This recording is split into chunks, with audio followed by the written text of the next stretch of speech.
अस्सलाम वालेकुम दोस्तों, स्टडी हेल्प एकेडमी के अंदर खुशामदीद। मेरा नाम मोहम्मद अमार ख़ान सियाल है। तो आज की जो वीडियो लेके आया हूँ इसके अंदर मैं डिस्कस करने जा रहा हूँ ऑब्जेक्ट के बारे में। भाई ऑब्जेक्ट होता क्या है और हमारे पास ऑब्जेक्ट कितनी किस्म के होते हैं।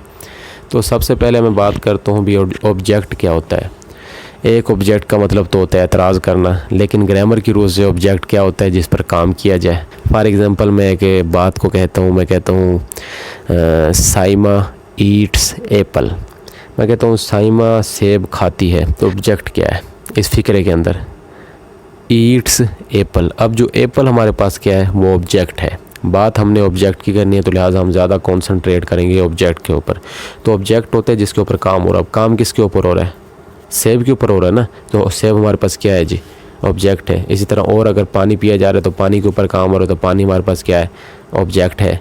अगर बाज़ार की तरफ जाया जा रहा है तो हमारे पास बाज़ार क्या है? ऑब्जेक्ट जिसकी तरफ जाया जा रहा हो। तो ये हमारे पास क्या होते हैं? ऑब्जेक्ट जिसके ऊपर काम किया जा रहा है। ठीक है। अब आम तौर पर अगर हम ज़्यादातर फ़िक्रे देखें तो उसके अंदर हमारे पास जो ऑब्जेक्ट होता है ना, वो ऑब्जेक्ट एक ही होता है। मेन ऑब्जेक्ट एक होता है हमारे पास। लेकिन कुछ फ़िक्रे ऐसे आ जाते हैं जिनके अंदर ऑब्जेक्ट हमारे पास एक से ज़्यादा आ जाते हैं। अब फॉर एग्ज़ाम्पल पहले मैं एक फ़िक्रा बोलता हूँ। मैं कहता हूँ जी अली राइट्स लेटर। मैं कहता हूँ अली ख़त लिखता है। अब हमें क्या पता चला इसके अंदर ऑब्जेक्ट क्या है? ख़त, क्योंकि ख़त पे काम हो रहा है। अली ख़त लिखता है, ऑब्जेक्ट क्या है जी? ख़त। अगर इसी फ़िक्रे के अंदर मैं तब्दीली करूँ और मैं कहूँ Ali writes a letter to his father. अब इसके अंदर देखते हैं जी, इस फ़िक्रे को एनालाइज़ करके देखते हैं। अब सबसे पहले हमारे पास क्या है जी? अली। अली हमारे पास क्या है? सब्जेक्ट है। उसके बाद राइट्स। राइट्स क्या है? लिखना एक काम है, हमारे पास वर्ब है। Ali writes a letter. अब जो आ है हमारे पास, ए है, ये एक आर्टिकल है। ए एन और दी हमारे पास आर्टिकल्स होते हैं। 3 आर्टिकल्स होते हैं जिसमें से ए और एन हमारे पास इनडेफिनेट आर्टिकल होते हैं और दी हमारे पास डेफिनेट आर्टिकल होता है। तो इसके अंदर हमारे पास क्या है? Ali writes a letter. अब लेटर हमारे पास क्या है जिसके ऊपर काम हो रहा है? हमारे पास एक ऑब्जेक्ट आ गया, ये अली राइट्स आ लेटर। अब आगे फिर चलते हैं टू हीज़ फादर। टू क्या है हमारे पास? टू प्रेपोजिशन है। और फिर आगे हीज़ हमारे पास क्या है जी? ये प्रोनाउन है, प्रोनाउन की पॉजेसिव फॉर्म है। उसके बाद हीज़ फादर। फादर मीन अपने वालिद को। फ़िक्रा मैंने पूरा एनालाइज कर दिया। अब फादर हमारे पास क्या है? फादर भी ऑब्जेक्ट है क्योंकि फादर को लेटर लिखा जा रहा है।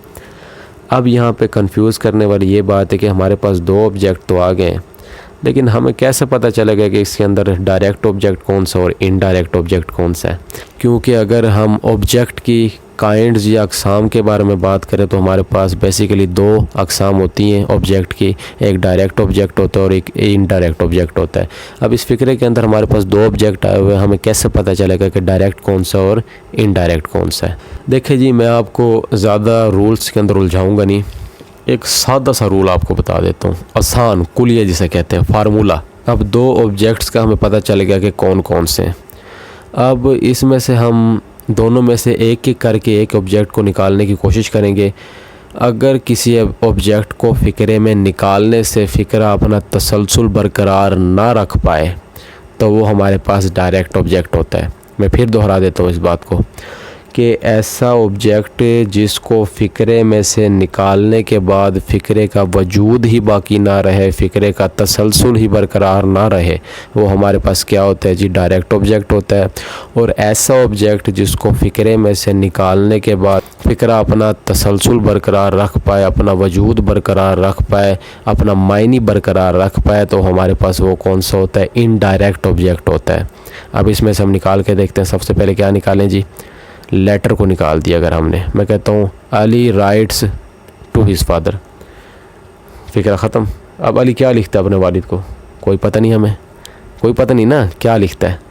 हाँ, इसमें एक बात और नोट करवा देता हूँ, जो हमारे पास डायरेक्ट ऑब्जेक्ट होते हैं वो नॉन लिविंग थिंग्स होती हैं और जो हमारे पास इनडायरेक्ट ऑब्जेक्ट होते हैं वो लिविंग थिंग्स होती हैं। ठीक है ना। तो अब हम कहाँ थे? हम यहाँ थे कि लेटर को निकाला है हमने। फ़िक्रे के अंदर कोई वजूद ही बाकी नहीं है। भाई अली ने क्या लिखा है अपने वालिद को? कोई पता कोई नहीं। ख़त लिखा है, स्टोरी लिखी है, मैसेज लिखा है, पता नहीं क्या लिखा है। अब हमें नहीं पता चला ना, तो लिहाजा लेटर को निकालने से फ़िक्रे का वजूद बरकरार नहीं रह पाया। अब हम फादर को निकाल के देखते हैं। Ali writes a letter, Ali ख़त लिखता है। ठीक है, तो अब इस फ़िक्रे के अंदर हमें क्या पता चला, तो फ़िक्रे ने अपना वजूद बरकरार रखा। अब पता चल रहा है भाई अली ख़त लिखता है, इसके अंदर फ़िक्रे के मायने तो पूरे हो गए। अब इससे हमें क्या पता चला कि अगर हम लेटर को निकालते हैं तो फ़िक्रा मायने खो देता है, अगर हम इसमें से फादर को निकालते हैं तो फ़िक्रा अपने मायने बरकरार रखता है। तो लिहाजा इससे हमें ये पता चला जो लेटर है वो डायरेक्ट ऑब्जेक्ट है और जो फादर है वो इनडायरेक्ट ऑब्जेक्ट है। और साथ एक चीज़ ये भी है कि लेटर नॉन लिविंग थिंग है और फादर लिविंग थिंग है। तो ये हमें इससे क्या पता चला कि डायरेक्ट ऑब्जेक्ट और इनडायरेक्ट ऑब्जेक्ट हम कैसे पहचान सकते हैं। ये बिल्कुल आपको सादा सा रूल बताया मैंने। एक फ़िक्र और लेके चेक कर लेते हैं ताकि कोई मसला ना हो आगे। मैं कहता हूँ grandmother tells a tale to children. अब मैं कहता हूँ जो दादी अम्मा है वो बच्चों को कहानी सुनाती है। अब इसके अंदर ऑब्जेक्ट देख लेते हैं कौन कौन से। एक तो हो गया जी कहानी टेल, और एक हो गया चिल्ड्रन बच्चे। ठीक है, दो ऑब्जेक्ट आ गए हमारे पास। अब grand mother tells a tell, अब टेल को निकाल देते हैं। अगर इसमें से निकाल दिया, अब क्या है जी grandmother tells to her children. अब हमें क्या पता चला, कोई पता नहीं चला भाई इसके अंदर दादी अम्मा क्या सुनाती है उनको, कहानी सुनाती है, गाना सुनाती है, कोई फ़िल्म की स्टोरी सुनाती है, कोई ड्रामे की स्टोरी सुना रही है, क्या कर रही है हमें कोई पता नहीं है। तो लिहाजा हमें इसके बाद अब आगे हम निकालते हैं किसको, चिल्ड्रंस को। तो हम grand mother tells a tell, अब हमें क्या पता चला दादी अम्मा स्टोरी सुनाती है। फ़िक्रे ने मायने पूरे कर लिए। इससे क्या साबित हुआ, जो टेल है वो हमारे पास डायरेक्ट ऑब्जेक्ट है और जो चिल्ड्रंस है वो हमारे पास इनडायरेक्ट ऑब्जेक्ट है। और जो इसके अंदर टेल है ना वो नॉन लिविंग थिंग है और चिल्ड्रंस लिविंग थिंग है। तो उम्मीद है आप सबको अच्छे तरीके से समझ आ गई होगी बात मेरी। तो मिलते हैं इंशाल्लाह नेक्स्ट वीडियो के अंदर एक नए टॉपिक के साथ। तब तक के लिए अपना ख्याल रखिएगा। अल्लाह हाफिज़।